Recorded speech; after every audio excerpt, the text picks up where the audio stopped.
Oh my God, it's Sherrod from Sherrod's LunchBox. Dude, come on in.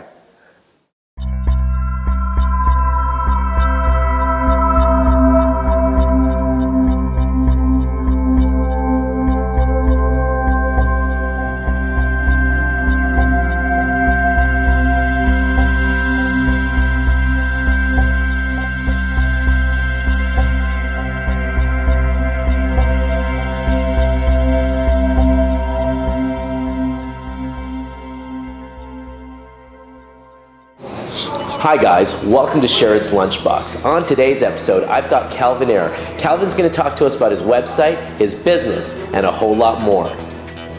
Ayre.com. Ayre.com is a media company, and it's actually produced by a company called Nudefish Media, which is one of my companies as well, and it's a media property that covers the online gaming industry, but from a edgy lifestyle perspective, which I'm known for. So that's basically my new project, because I'm not actually running operating entities anymore since I sold Bodog.com, but I still have BodogBrand.com, which is a brand licensing entity, and that company licenses the Bodog brand for online gaming mostly, but it could be anything, and it also develops and licenses technology. Yeah, it's amazing timing. I mean, I'm here in Vancouver for my 2010 annual summer holiday, and I'm usually try to get here sometime in the summertime and do a bit of boating and whatnot and visit my family. And just flukily, while I was here, BC Lottery Corporation actually launched an online gaming site called Play Now. And I was asked about it, and I said it was a great thing because it validates what I've said all along about what online gaming represents, which is basically just another branch of the global entertainment world.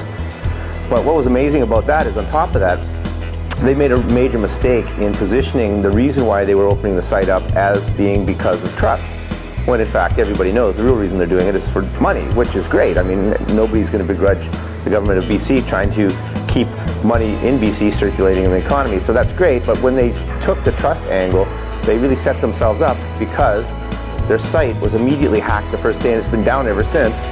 So I mean, it's pretty obvious to everybody in the industry that the private companies, who on average will always outperform a publicly owned entity like a Crown Corporation, but on top of that, we've got a 15, 16-year head start in this business.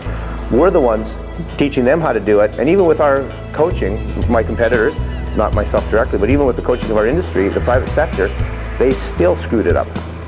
So from my perspective, it was a double win. A, it legitimized the space, and B, showed that private companies are in fact really good at what they do. I started developing software for the internet in 1994, and I can't remember exactly when MySpace came out. I think it was 2000, 2002-ish. But I was an early person on MySpace as well, and in fact I had thousands and thousands of people before I retired in 2006.